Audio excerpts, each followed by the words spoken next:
దగ్గరికి వెళ్ళిపోయాం. దైవాన్ని మన కళ్ళకు కట్టినట్టు చూపించారు బోయపాటి గారు. మీకు హ్యాట్స్ ఆఫ్. బాలయ్య బాబు గారిని ఒక అఘోరా వేషంలో పంచభూతాల్ని ఆధీనంలో పెట్టుకున్న ఒక అఘోరా వికృతంగా నడుచుకుంటూ వస్తుంటే ఎలా ఉంటుందో నిజంగా అలానే ఉంటుందేమో. బాలయ్య బాబు గారిని చూస్తే అలానే అనిపించింది సినిమాలో. అలానే దైవాన్ని ఎప్పుడూ మర్చిపోకండి. ఇది ఒక్క చిన్న విషయాన్ని చాలా ప్రజెంట్ చేశారు, చాలా అద్భుతంగా ప్రజెంట్ చేయగలిగారు. మీరు భగవద్గీత చదవక్కర్లేదు, పురాణాలు రిఫరెన్స్ చేయకండి, రామాయణం చూడకండి, భాగవతం చూడకండి. జస్ట్ దైవాన్ని ఇలా తలుచుకోండి. ఓం నమ శివాయనో, జై శ్రీరామనో. మీరు సంతోషంలో ఉన్న, బాధలో ఉన్న దైవాన్ని మర్చిపోకండి. మన హిందుత్వాన్ని, మన హిందూ ధర్మాన్ని, మన హైందవ ధర్మాన్ని, సనాతన ధర్మాన్ని మనమే ముందుకు తీసుకెళ్ళాలి. మన ముందు జనరేషన్స్కి మనమే పంచాలి. ఈ కాన్సెప్ట్ని బాలయ్య బాబు గారితో, తమన్ గారి మ్యూజిక్ సహాయంతో డ్రగ్స్ లాగా ఎక్కించారు బోయపాటి గారు. నిజంగా సినిమా ఒక డ్రగ్ లాగా ఎక్కేసింది నాకు. ప్రీ ఇంటర్వెల్ దగ్గర నుంచి క్లైమాక్స్ అయ్యే వరకు చేతులు కట్టుకొని కళ్ళు ఆర్పకుండా ఇలానే చూస్తూ ఉండిపోయా. గుండె భారీగా అయిపోయింది, గొంతులోకి వచ్చేస్తుంది గుండె, మాట రావట్లేదు, లేచి ఎగరాలనుంది. ముందు దైవం హనుమంతుల వారు కనిపిస్తారు, నరసింహస్వామి కనిపిస్తారు, శివయ్య, రాముడు, ఎవరు కనిపించలేదు అడగండి. నాకు కళ్ళకు కట్టినట్టు అసలు నేను కుంభమేళాకి వెళ్ళానా, అఘోరాల మధ్యలో నేనున్నానా, లేదా నాలో అఘోరాలు కలిసిపోయారా, నాకేం అర్థం కాలేదు సినిమా చూస్తున్నంతసేపు. అంత అద్భుతంగా తీశారు. అండ్ బోయపాటి గారికి స్పెషల్ హ్యాట్స్ ఆఫ్. ఎందుకంటే ఒక బోయపాటి గారి సినిమాకి వచ్చినప్పుడు నేను ఏడుస్తా అని చెప్పి ఎప్పుడూ అనుకోలేదు. అలాంటిది ఒక పావు గంట నాకు తెలియకుండా ఏడుస్తూనే ఉన్నా నేను. అమ్మతో ఎమోషనల్ సీన్ అనేది అంత బ్యూటిఫుల్గా వర్కౌట్ చేశారు. ఎస్పెషల్లీ ఆ సీన్లో నట విశ్వరూపం బాలయ్య గారు చాలా అద్భుతంగా వర్కౌట్ అయింది. అండ్ కొంతమంది విఎఫ్ఎక్స్ బాగాలేదు, అవి బాగాలేవు, ఇవి బాగాలేవు అన్నారు. నాకు బాలయ్య బాబు గారు ఉన్నారు స్క్రీన్ మీద అఘోరా వేషంలో. తమనన్న బీజిఎం ఉంది, బోయపాటి డైరెక్షన్ ఉంది, నాకు విఎఫ్ఎక్స్ అవసరం లేదు. కానీ 2లా మొత్తం శివతాండం చూపించేసి బోయపాట్ల గారు ముందుగా హ్యాట్సాప్ చెప్పాలి. అసలు అలాంటి సినిమాలు తీసినంటే కుంభమేళ చూపించింది ఇష్టమా, దండంపేటలో కుంభమేళ పోయినందుకు. ఎందుకంటే చాలామంది కుంభమేళ ఓనర్లు కూడా ఇలాంటి చూసినందుకు కూడా చాలామంది పోనలు కూడా పోవాలని ఒక ఫీలింగ్ కలుగుతుంది. అంత బాగా తీసిన కుంభమేళలా మామూలు మాట కాదు. మన తెలుగు సినిమా అక్కడ పోయి తీసిందంటే చాలా గొప్పగా అనుకోవాలి. ఎందుకంటే 141 సంవత్సరాలకు ఒకసారి వస్తుంది అంటది. అలాంటి క్యారెక్టర్ మన బోయపాటి సినిమా తీసినట్టు ఎంతో అదృష్టం అనుకోవాలి. ఇది ఒక పాన్ ఇండియా మూవీ కాబట్టి ఇక్కడ మన తెలుగులో, తమిళ్లో, కన్నడలో కాకుండా ఇక్కడ యూపీ, బీహార్లో, మళ్ళీ కలకత్తాలో ఇది ఇంకా ఎక్కువ ఆదరిస్తారు. ఎందుకంటే మన తెలుగు సంప్రదాయం అంటే ఇంకా ఎక్కువ ఇష్టపడతారు. మన దగ్గర కంటే ఇంకా ఎక్కువ పూజ చేస్తారు భగవంతులకి, శివునికి కానీ ప్రతి ఒక్క గెటప్కి అన్నిటికీ. ఒకటే చెప్తున్నా, దేవుని నమ్మిన వాళ్ళు ఎప్పుడు బాగుపడతారు, దేవుని నమ్మని వాళ్ళు అది ఇన్స్పిరేషన్. నేను బతికిన రోజులు దేవుని నమ్ముతా, నేను ఎప్పటిదాకా నమ్ముతా. నా దేవుని నమ్మని వాళ్ళు వేస్ట్, భగవంతుని నమ్మని వాళ్ళు వేస్ట్. తల్లిదండ్రులు ఎంత నమ్ముతారో దేవుని కూడా అంత నమ్మాలని నేను మనస్ఫూర్తి కోరుకుంటున్నా. ఇది ఒక బాలకృష్ణ కెరియర్లా ఇది ఒక రికార్డ్ అని చెప్పొచ్చు. బోయపాట్ల గారికి ఈ సినిమాకి అవార్డు రావాలి. ఎందుకంటే ఆయన చాలా కష్టపడ్డాడు, మన హిందూ ధర్మం ఒక స్థానంలో తీసుకుపోయిండు. ఎందుకంటే ఆయనకు ఒక సన్మానం చేసి ఒక అవార్డు ఇస్తే ఒక మన వరల్డ్ ప్రపంచంలో ఈ సినిమా మోడీ గారు కూడా చూడాలని మనస్ఫూర్తి కోరుకుంటున్నా. మోడీ గారు కూడా చూడాలి సినిమా. అంత బాగుంది మన హిందూ ధర్మం సినిమా, చాలా బాగుంది. జై బాలయ్య. ఒకటే చెప్తున్నా, వాళ్ళు ప్రతి ఒక్క సినిమా తీసినా కూడా అన్ని హ్యాట్రిక్. అంటే లెజెండ్, సింహ, అఖండ 2 అంటే ఏ సినిమాలు తీసినా కూడా వాళ్ళు ఎంత హ్యాపీగా తీసుకురో అంత హ్యాపీగా సక్సెస్ఫుల్ అయింది. అంటే ఎలా తీసిరో అలా బ్లాక్ బస్టర్ కొట్టిరు, కానీ ఎక్కడ కూడా డిసప్పాయింట్ కాలేదు. ఒకటే చెప్తున్నా, భగవంతుని ఎవరు ట్రోల్ చేయొద్దు. దేవుని ట్రోల్ చేసినాడు వేస్ట్ కాడేవాడు. ఏదైనా ఉంటే నార్మల్ సినిమాలకి, లవ్ సినిమాలకి, మా సినిమాలకి ట్రోల్ చేసుకోవచ్చు, కానీ ఒక మన హిందూ ధర్మంకి ట్రోల్ చేసినాడు మాత్రం వాడు వేస్ట్ కాడే. ఒకటే చెప్తున్నా, దేవుని నమ్మినోడు ఎవరైనా ట్రోల్ చేసిండనుకో, వాడికి దేవునికి ఎవరైనా అడ్డంగా తప్పుగా మాట్లాడిననుకో, ట్రోల్ చేసిందనుకో, చాలా తప్పది, చాలా రాంగ్ అది. ఎన్ని కోట్లు లక్షలు పెట్టి సినిమాలు తీసి అంత మంచిగా దేవుని కోసం సంప్రదాయంగా తీసినాడు, అర్థం చేసుకున్నాడు వేస్ట్ గా అడిగాడు. రెండు బాగున్నాయి, ఫస్ట్ హాఫ్ బాగుంది, సెకండ్ హాఫ్ రెండు బాగున్నాయి. ఒకటే చెప్తున్నా, దండం పెట్టచ్చు సినిమాకి, ఎందుకంటే అంత బాగుంది సినిమా. అండలో ఉంటే కూడా మనకి దేవుని కృపలు, వాళ్ళ ఆశీస్సులు కూడా ఉంటాయని చెప్పారు. అంటే అన్ని చెప్పారు కదా, ఈ జనరేషన్ వాళ్ళకి ఎక్కుద్దండి. ఈ జనరేషన్ వాళ్ళ కోసమే తీశారు, ఈ జనరేషన్ తగ్గట్టే తీశారు. అంటే సోషల్ మీడియాలో కొంతమంది సినిమా బాగాలేదని నెగిటివ్ చేస్తున్నారు, వాళ్ళకి ఏం చెప్తారు? సినిమా అయితే బాగుందండి. అంటే నేను బ్లాక్ బస్టర్ అన్నాను, super hit movie, super hit work guarantee. Okay, Boyapati Srinu Balayya combo repeat hit? Repeat అండి, ఆల్మోస్ట్ రిపీట్. సో ఎంత ఇస్తావు రేటింగ్? 5కి 3.5. ఏదైనా డైలాగ్ చెప్తారండి? డైలాగ్ అయితే గుర్తులేదండి ఈ మూవీలో. So one word about Balayya అంటే ఏం చెప్తారు? Is a allrounder.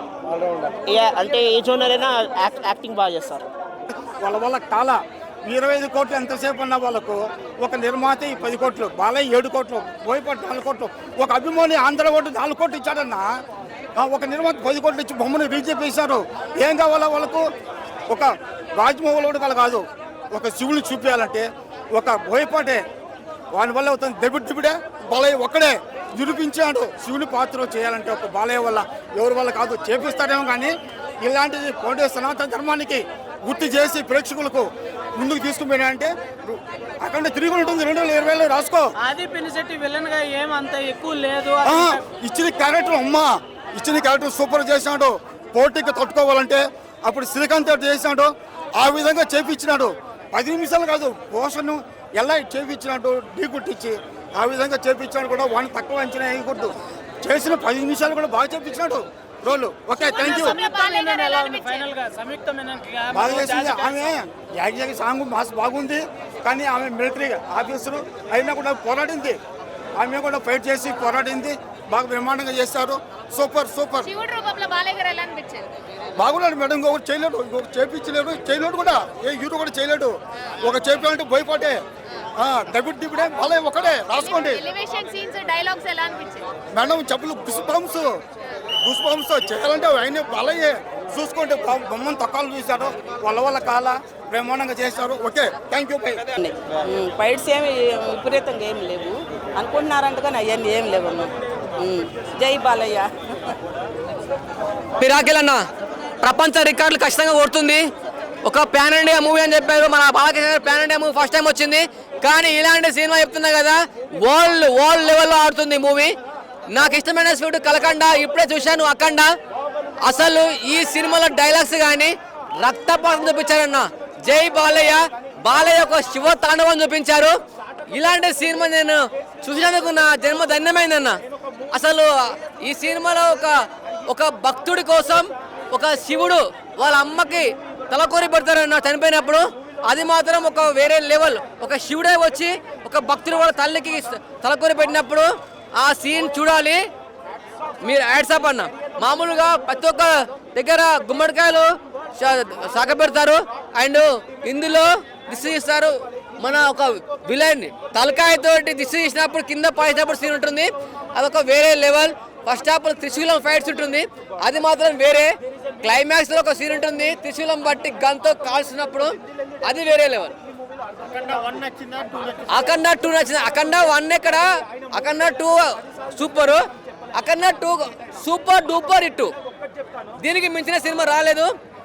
ప్రపంచంలో ఏ దేశం వెళ్ళినా మీకు కనిపించేది ఒక మతం, ఈ దేశంలో కనిపించేది ధర్మం, సనాతన హైందవ ధర్మం. సెకండ్ హాఫ్ చాలా బాగుందన్న. ఫస్ట్ హాఫ్ కొద్దిగా లాగుంది, సెకండ్ హాఫ్ బాగుంది. ముఖ్యంగా బాలయ్య గారు సూపర్గా నటించారు. హీరో సూపర్గా నటించి ప్రజలకు సందేశం ఎంతో ఇవ్వబడి జరిగింది. ఇది కేవలం ఒక బాలయ్య ద్వారానే ఇది సందేశం ఇవ్వబడి ఇంకా తొందరగా తెలియజేయండి. ఎందుకంటే బాలయ్య గారు సంస్కృతం యొక్క గొప్పతనము, అతని యొక్క దానిపైన భాషపైన ఉన్నటువంటి పట్టుత్వం ఉన్నందువలన ఆ శబ్దాలు కానీ ఆ శ్లోకాలు కానీ ఇది బాలయ్య ద్వారానే తెలియజేయడమైంది. సనాతన హైందవ ధర్మం యొక్క గొప్పతనం. రేటింగ్ ఇది మీరు 10కి 10 అంటే 10 కూడా ఇవ్వచ్చు. ఎందుకంటే అటువంటి సినిమా తీయబడింది. బోయపాటి శ్రీను గారి దర్శకత్వంలో ఇటువంటి సినిమాలు రావాలి. ఎందుకంటే ఇప్పుడున్న సిచ్యువేషన్ సందర్భంలో సమాజంలో దేవుని మీద నమ్మకము, దేవుడు ఎక్కడున్నాడు, ఇది రాలేదే అని కష్ట సమయంలో ఉన్నప్పుడు రాలేదే అనే టైంలో దేవుడు వస్తాడు, ఉన్నాడు అనేది ఈ సినిమా ద్వారా ఎంతో మందికి తెలియజేయడం. చాలా అద్భుతంగా చిత్రీకరించడం జరిగింది. ఇటువంటి చిత్రాలు రావాలని కోరుకుంటున్నాం. ప్రజలు ప్రతి ఒక్కరూ వీక్షించి వినోదించి సనాతన హైందవ ధర్మం యొక్క గొప్పతనం తెలుసుకోవాలని ముఖ్యంగా ఈ సినిమా ద్వారా, ఈ చిత్రం ద్వారా తెలియజేయడమైంది. దైవం జోలికి వస్తే మేము శిక్షిస్తాం, దేశం జోలికి వస్తే మీరు ఖండిస్తారు. దైవం జోలికి వస్తే మేము శిక్షిస్తాం. మీ భాషలో చెప్పాలంటే surgical the site. Okay, thank you. అందరూ వస్తే మీరు కన్ఫ్యూజ్ చేయకండి మా. మీరు నేను బాగా చెప్తా ఉన్నా అనుభవం అంటాను. ఏమంటావా? నా ఒపీనియన్ చెప్పాను అంతే. సినిమా బాగుంది అఖండ, కాకపోతే నాకు ఫస్ట్ అఖండ బాగుంది, ఇది కొంచెం ఓవర్ అనిపించింది. తగ్గలేదు, ఫస్ట్ హాఫ్ కొంచెం స్లో ఉంది, సెకండ్ హాఫ్ బాగానే ఉంది, క్లైమాక్స్లో కొంచెం ఫైట్స్ ఓవర్ అయ్యాయి అనిపించాయి. సో ఓవరాల్గా సినిమా బాగుంది.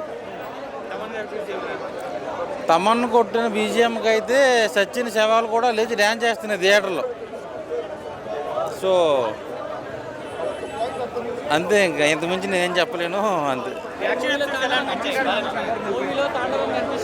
అంటే నాకు కొన్ని ఫైట్స్ ఓవర్ అనిపించాయి. సో ఇది మన ఐరన్ మ్యాన్లో వచ్చి బాలకృష్ణ గారిని కొట్టినా కూడా అసలు బాలకృష్ణ గారికి ఏం కాదు, అదే కొంచెం ఓవర్ అనిపించింది. సో ఆ ఓవర్ ఫైట్ లేకపోతే సినిమా అంతా బాగానే ఉంది. సో ఒకటే డైలాగ్ ఇవన్నీ చెప్పను, బోయపాటి గారి మ్యాజిక్ తగ్గింది. ఎవరేమనుకున్న పర్లా, ఇప్పుడు కాకుండా రేపైనా మీకు నిజం తెలుసుద్ది.